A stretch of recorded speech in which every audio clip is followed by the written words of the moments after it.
Hello YouTubers, Alaska Prepper here. I thought I'd read you this quick article about Washington State, how they're stockpiling tons of food for the need that they see ahead.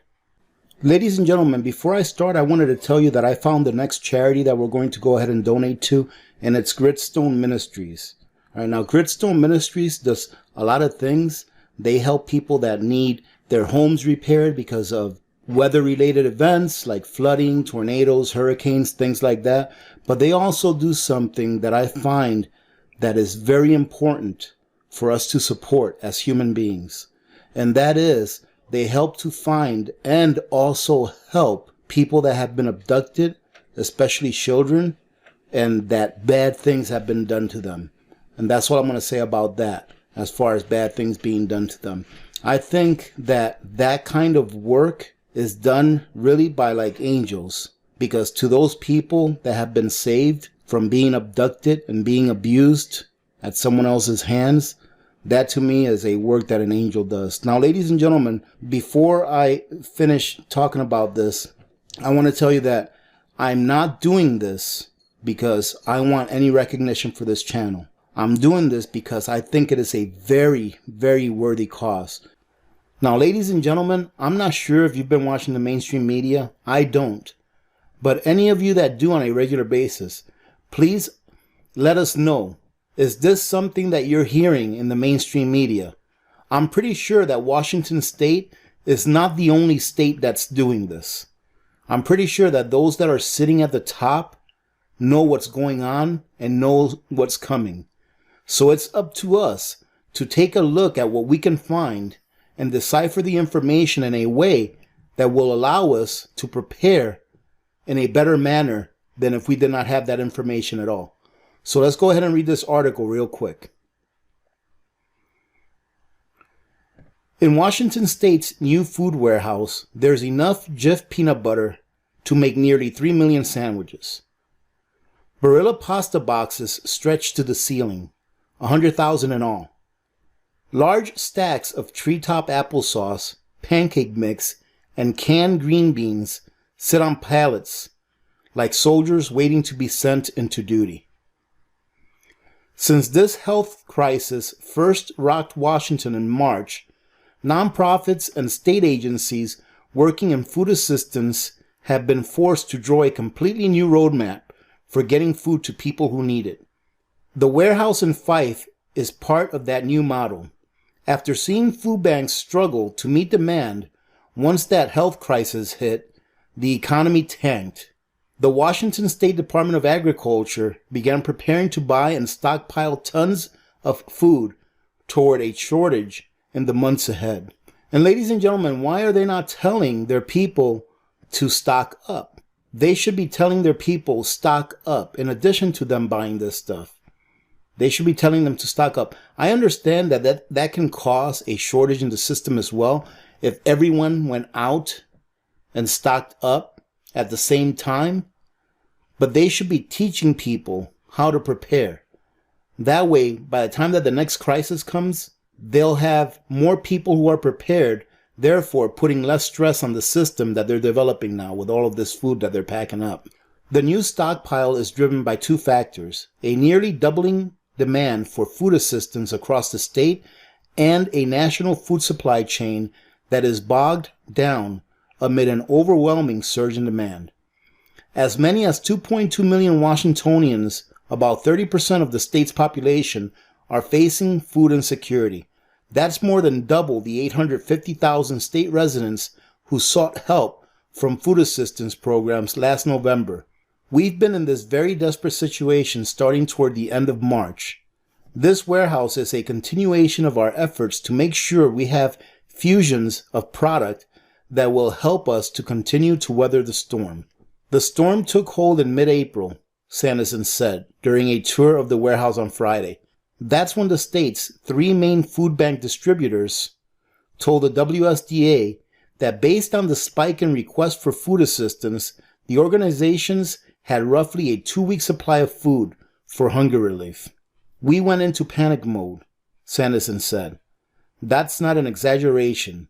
So we jumped with both feet and started active procurement on our end. Not only was the WSDA competing with other states and large national food assistance programs, it also faced competition from grocery stores as national supplies of products such as pasta and peanut butter were becoming increasingly hard to come by. Peanut butter was a very highly wanted and needed commodity. Peanut butter prices have probably tripled in the last 3 to 4 months. These high costs have significant effects on the big food bank distributors' bottom line. Over a 7-month span during this crisis, we'll spend more on purchasing food than we have for the previous 4 years combined. Newt said many food distributors are still waiting on food they ordered months ago. And he goes on to say, I bought a couple of loads of product yesterday that will arrive in October.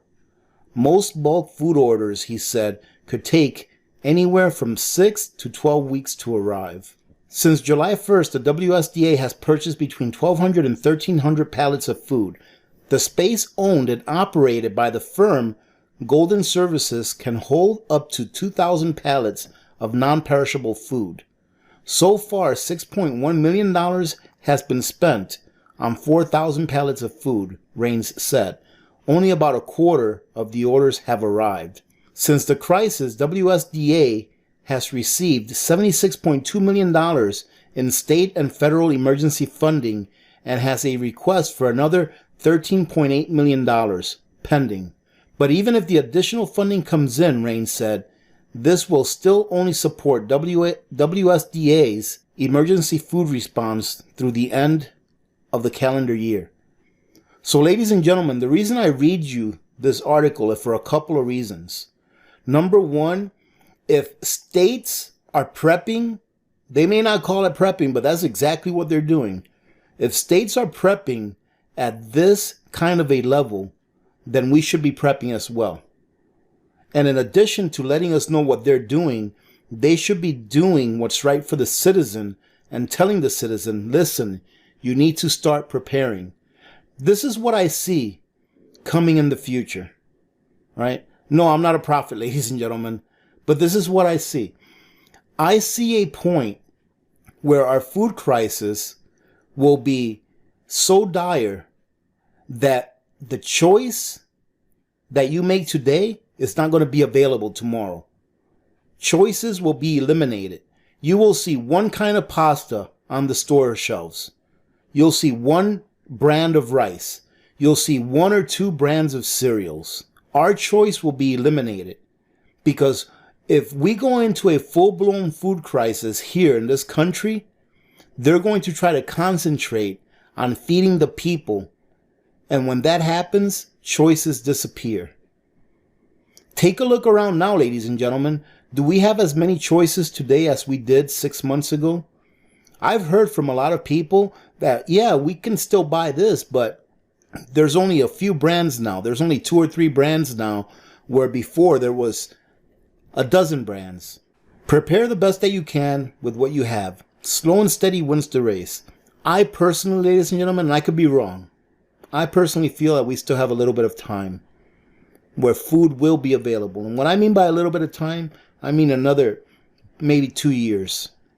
Some people may differ in their opinion than me, but that's okay. But I personally feel that we still have a couple of years to get prepared for the really bad stuff. For the stuff where we are not going to see things on the shelf that we used to see on a normal basis. And the things that we do see on the shelf is going to be extremely expensive. That's what I see coming. I hope that you guys do your own research and do a little preparation on your own to make sure that you guys have what you will need to carry you through whatever crisis comes next. Because there will be another one, ladies and gentlemen. If for some reason this one ends, I guarantee you there will be another crisis. China buying up American corn due to flooding, creating food shortages, or creating food shortage crisis. So there you go. China is buying, they've bought more corn and soybean, I believe, this year than in the last several years. And I'm talking about like years. And this article does state what they've bought. So if you guys want to go and take a look at this article, go ahead and take a look at this article. But China is buying up as much food as they possibly can from any country that will sell it to them. Here's another one. Everything at the grocery store is getting more expensive. Ladies and gentlemen, if you think that everything at the grocery store is getting more expensive now, you just wait. All right, ladies and gentlemen, you just wait if you think that everything at the store is getting more expensive now. Give it another year. I was talking to a friend of mine today, and I told him, just wait till this time next year, and you'll see what things look like. They're not going to look anything like they do now. We're going to be looking back at this time a year back, and we're going to be saying, man, those were pretty good times. All right, ladies and gentlemen, I hope that I'm getting through to some people. I know that, a lot of people dismiss this kind of stuff, but I hope that at least you're doing your own research and that at least you're taking a look at this. Even if you think I'm a nut, at least take a look at it and make up your own mind. And then once you make up your own mind, you decide what to do. Do whatever it is that you want to do. It's your life. But remember that being that it's your life, it is you that's going to pay the consequences. You and or the ones that you love, that you are responsible for as well. Having said that, thank you very much for joining in.